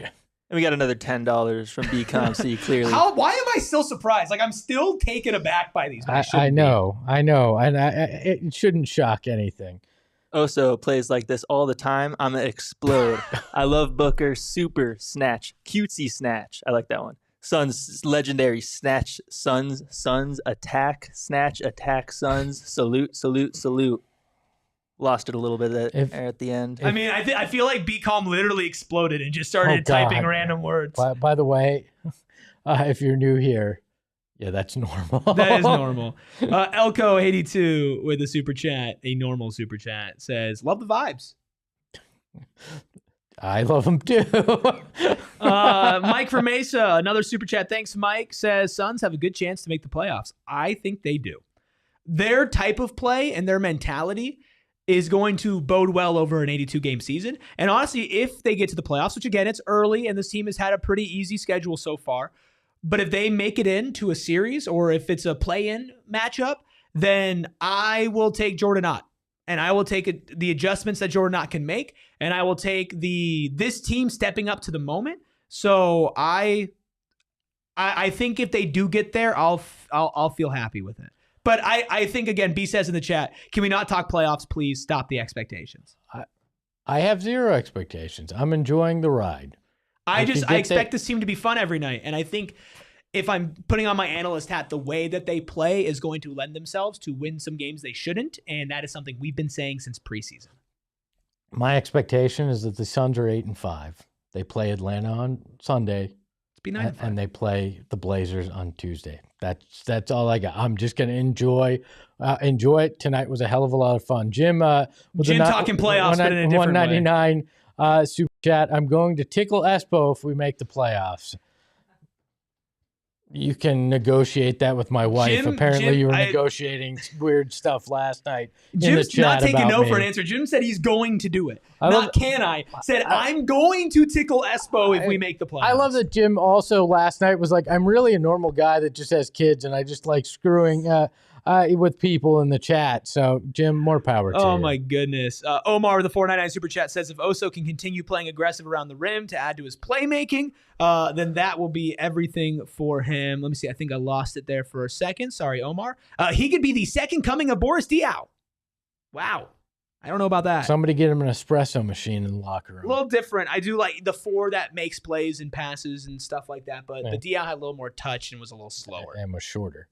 Definitely. Mike from Mesa 199 Super Chat says, I used the word prognostication before, Espo. LOL. Get stuffed, Espo. Yeah, well, I'm happy to. He also wants to know with another Super Chat, Espo, are you going to see the new Springsteen movie? I am, and I've wanted to the last 2 weekends and have not had the opportunity. I'm hoping to go with out there with my father soon to see it as well. Bear the Blader became an MVP and then gifted 5 memberships. Let's not say the number out loud. I want Stephen to guess how many members. Bear, you're beautiful. Bear, you are amazing. By the way, speaking of members, last thing before we get to Stephen here, Buddha the Schizo has been a member for 1 month, so they get a prepaid super chat saying so many hymns on this team. Dev him Booker, Rye him Dunn, Oso him Ighodaro, Dill him Brooks, Grace him Allen, Call him Gillespie, Jord him Goodwin. Let's go. And speaking of him, let's get to him. Let's get to Stephen for the context check-in from the morgue or from heaven. It's Stephen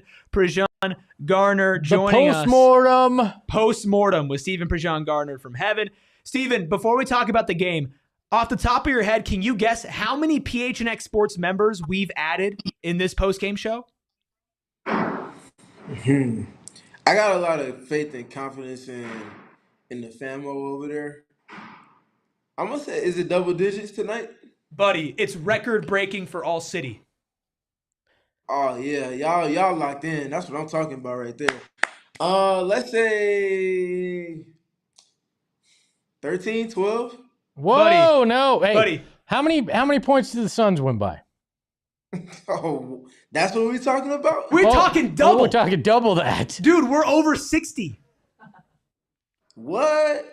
Oh Dude. yeah, y'all are real-time MVP. Can we get an MVP chat for them real quick? MVP, MVP, MVP, MVP. Wait, I think Steven just tricked us. I think he's going to clip that, And so it have looks us- like we're chanting MVP at him. Hey, you I know see what? how that works. That's a great poll from Steven. Steven, a bunch of them have been gifted memberships. The chat has just been awesome tonight. The vibes are high. The Suns have now won 5 in a row. I got it right this time. 7 out of their last 8. How are you feeling? What are your takeaways from beating up maybe the worst team in the NBA? Well, it starts with, again, the defensive ends of the floor for this team. The last 5 or 6 or 7 games for them, they've been in a certain space that's been sustained, and they've been scoring a lot of points off of the turnovers that they're generating, and it's because they're able to put kind of unrelenting pressure on opponents that they're able to kind of multiply across different lineup constructs. So usually with some teams, they might have a defensive starting unit or defensive secondary unit in some capacity. And then outside of that unit or 2 of those specific lineups, everything else you can kind of poke at a little bit. But with the Suns, the pressure is unrelenting. And again, it comes in process. The tagging up with the defensive or with the offensive rebounding to also aid their defense in transition, which then in turn plays into them keeping teams in the half court longer, which then plays into them forcing teams to play later in the shot clock, which then forces teams to make errant decisions late in the clock, whether it be a bad shot that leads into basically springboarding the Suns into transition, or they're forcing errant decisions. We saw a couple of passes that went to nobody, but look at the time on the shot clock when they're happening from Indiana. 6 seconds, 5 seconds left on the clock, and they cut off another drive where they send a random double team and they kind of throw the rhythm off, and now everybody's off script on offense, and it ends up being a turnover, and then go down on the other court on the side of the floor, and then they score. They're just unrelenting, and it's all systemic. It's systematic with them. They're doing things, and their execution level on that end is what's continuing to set a tone for them and see success for them in each game, yet alone over the last handful. What was it for Oso tonight that clicked? Was it simply playing against the Pacers, or was there something that you saw in his game that struck you as particularly different? I don't know if I would say anything was like in a ridiculous fashion different for him. Maybe his activity upticked even a little bit more than what his kind of standard has grown to be, at least for me personally.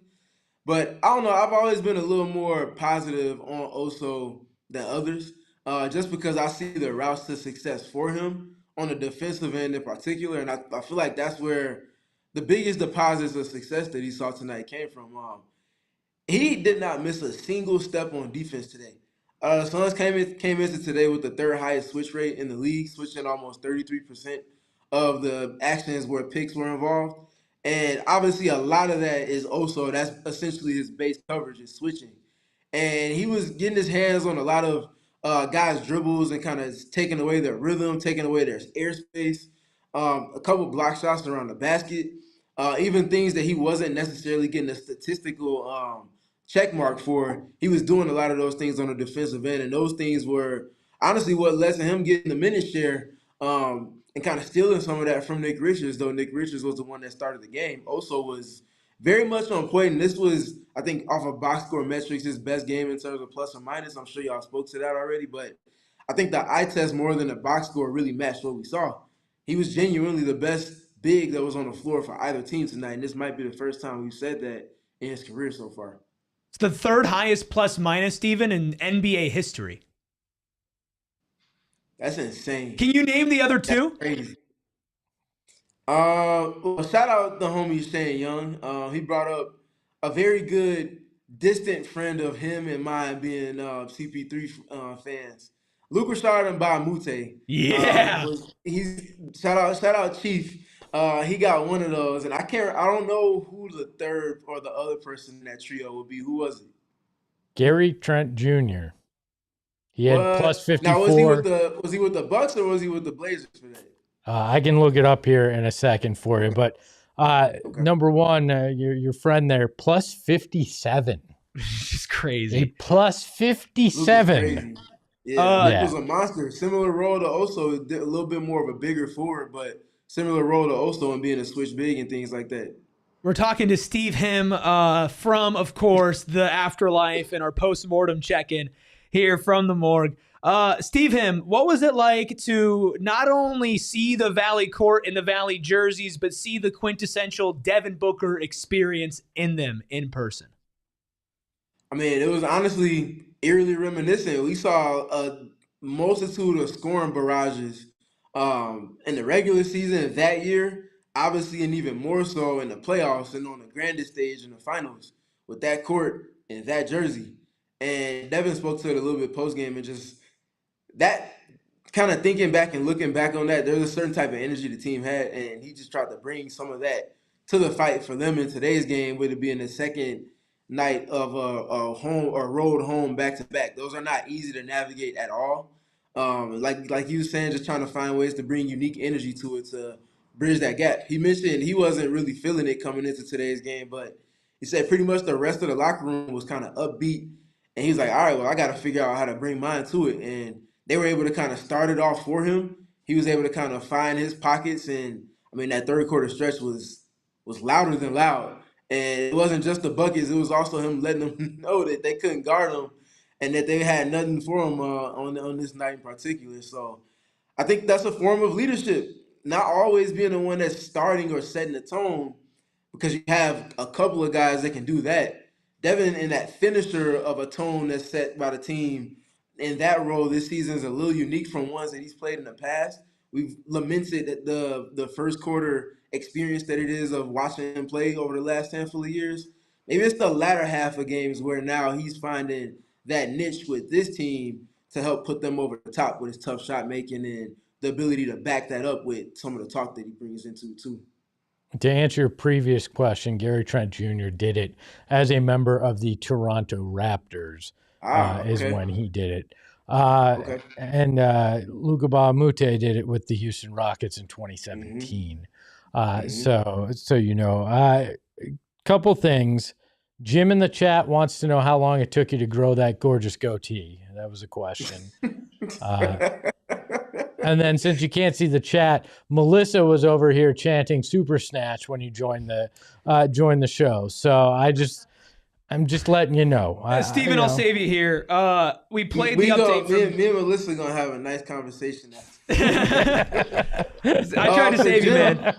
Jim, it was like, I don't know, probably about maybe after high school for me. So I didn't really have it in then, but probably about 3 years-ish, 3 to 4 years.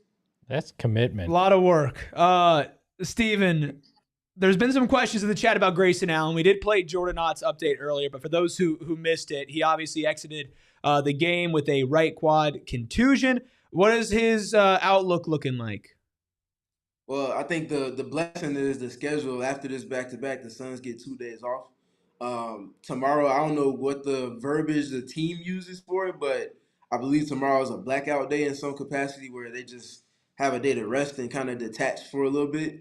And then they do have practice on Saturday, and then they obviously play on Sunday. So having a couple of days off helps with that contusion. Jordan Knott mentioned that he didn't think it was anything serious as far as something that would linger or hold him out of practice or games going forward. But he said they do have testing that they're naturally going to do, and they'll get a little bit more clarity probably within the next 24 hours or so. But he said it was just a need to die situation. And for anybody that's played sports and had that happen before, not fun. Not fun at all. Those things kind of linger. It's like a sharp pain that just sits and persists for a while. But Grayson's a tough dude. I think we just talked about him rising up the blue collar spectrum. I don't think he's gonna allow for it to hold him out of any games, especially with the scoring rhythm and shooting rhythm that he's been in the last couple of weeks now. So I don't imagine he'll miss time for it. So he should be good to go come Sunday. Yeah, I would hope so. Looking at the schedule, obviously gets tougher going forward. Mm-hmm. Are you 100% a believer in what they're able to do right now? I'm hoping, and I said this earlier, that they play 500 ball the rest until Christmas, and then you get Jalen back and kind of see how things go. Where are you standing on things right now, Stephen? I think this is a team that has a ton of pride, but it's not the fake pride that you just believe in yourself because that's what you're supposed to do. They believe in themselves, I feel like collectively because of one, the sweat equity and the work that they've watched each other put in over the last month and a half since they've been together to start training camp. I think there's pride in process as far as what they're being coached to do and their ability to execute upon that and being adaptable with that on a game-to-game basis and sometimes within the game and making adjustments and pressing certain buttons to get a response from themselves and out of their opponents to help them kind of find a way to get to the finish line and win it. And I think they also have a ton of pride in just the competition level that they're bringing to any given game. I don't think they care about who's on the other side and who's available or who's not available. I feel like they have a standard is the standard type of approach. And I'm sure Ayrton loves hearing that because of the head coach of his favorite football team. But they have that type of blue collar dynamic collectively, and it feels like they show it and wear it in multiple different ways over the course of games. And for even the withered version of the Pacers they played tonight, this is a very, very scrappy team that oftentimes wins the possession battle, which gives them a chance to potentially win games if they can get shots to fall. The Suns kind of outdid them at their game in tandem with putting up shots and getting tough shot making, getting 30 points from both Devin and Dillon in today's game. And you could feel the weight of their shot making in tandem with them being able to tend to the blue collar dynamics and winning on the margins in multiple respects. And I feel like, again, because it's process oriented, outside of the Dillon Brooks shot making, everything else is process oriented. That makes it repeatable. And with it being repeatable, it's just about how bad do you actually want to do that on any given day? And them showing up and doing what they did on the second night of a road home back to back, not easy and very telling for where this team is right now and where it is they're kind of headed at this moment. Last one, Steve, before we let you get out of here and get out of heaven and head back to, I don't know, I'm not going to say hell, but just regular Earth. That's what he's in the studio. So. Fair enough. You said it, Dillon Brooks, right? Dillon Brooks had an incredible night. Have you ever seen a player that not only will get into beef 5 seconds after the ball is tipped off, but also drop 30, stick his tongue out, and do a crotch chop all in one game? Nah, dude is one of one in multiple respects. Dillon plays with the mindset, and I say this in the most complimentary way. So I don't want nobody clipping this and trying to swing my words, but I don't know if y'all know the game Slam Ball when that was around back in the day. So you would think Dillon had like pads on And, all of that because of the approach that he comes, like those guys come in off the tip-off trying to put guys on their backside and set a tone. It's football on a basketball court with trampolines. Now, obviously, on the NBA side, you don't have all of that stuff, but that approach that Dillon brings to the game is akin to that for me. He's the guy that's hitting first and setting the tone. We just saw it recently with James Harden. We saw it the last night with Cooper Flagg. We see it tonight with Pascal Siakam. 3 different players, 3 different positions, 3 different archetypes. And he's cutting off the head of the snake in some capacity off rip. And that is setting the tone for his teammates. Tonight it was setting the tone for himself because he was then going on the other side, getting buckets and then letting Siakam know that he couldn't guard him on the way down and getting into him on free throws and doing all of the little things. Again, some people look at it a certain way. Other people look at it as a complimentary way to winning basketball games. And if you're able to get guys out their comfort zone early, if you're making a scorer play off script early and they're the primary option, what is that typically going to entail for the other players on that primary scorer's team? It's usually going to mean that things are out of rhythm in some capacity. And again, we saw that yet again tonight with Dillon Brooks kind of getting into the mix early. But he doesn't allow for it to distract him. And I think that's the part, the mental kind of fortitude. You have to have a certain type of competitive stamina if you're operating like that. I mean, clearly he has it, and he's been a major plus in adding value for the Suns this season. Now I can't stop thinking about Dillon Brooks playing slam ball. That would be amazing. He'd be the superstar of slam ball. Definitely would. You telling me you can't call fouls, really? And you can just go out and hit guys? Yeah, he's about to have a blast with slam ball. Well, Stephen, it's always a blast talking ball with you. Obviously, you'll continue to be out there at the Morg for all the home games, including Sunday's game, as the Suns host the Atlanta Hawks. Of course, if you want to follow along, get amazing stats, breakdowns, and everything, you can follow Stephen at StephenPG3. Plus, all the new members. Quick thing. Go ahead.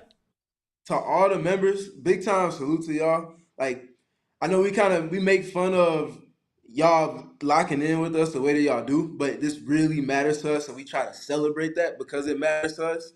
Celebrating the things you want to see more is a big form of leadership for me, and y'all are answering the test.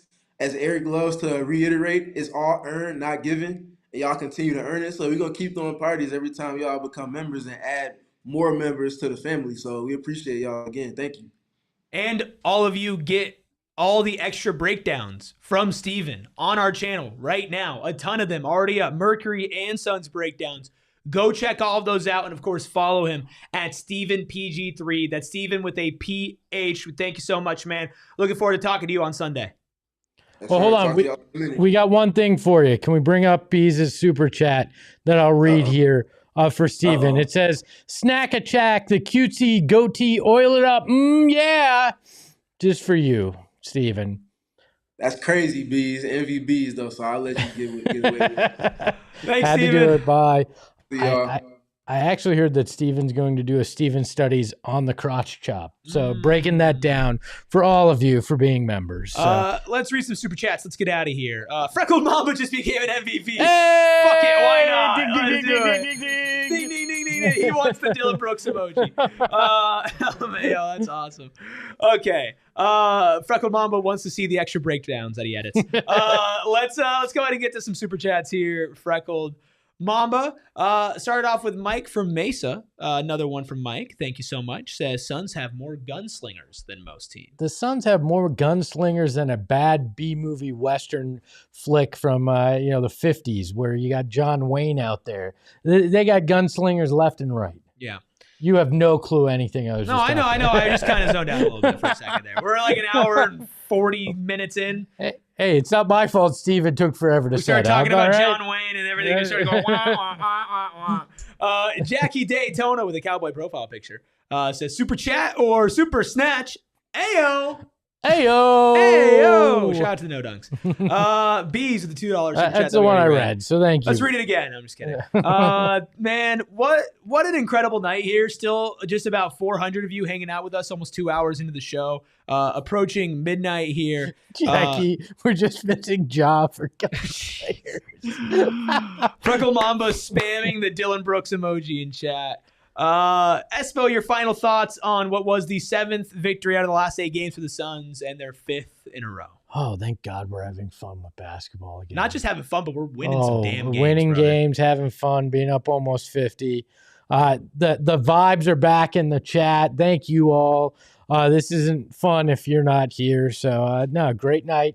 Let's re-rack it and do it on Sunday, and then get our pajamas ready for the pajama party, the 9 p.m. game on Tuesday. I'm breaking out the onesie again, folks. And last time I wore the onesie, Suns won a game in Macau. So, big news.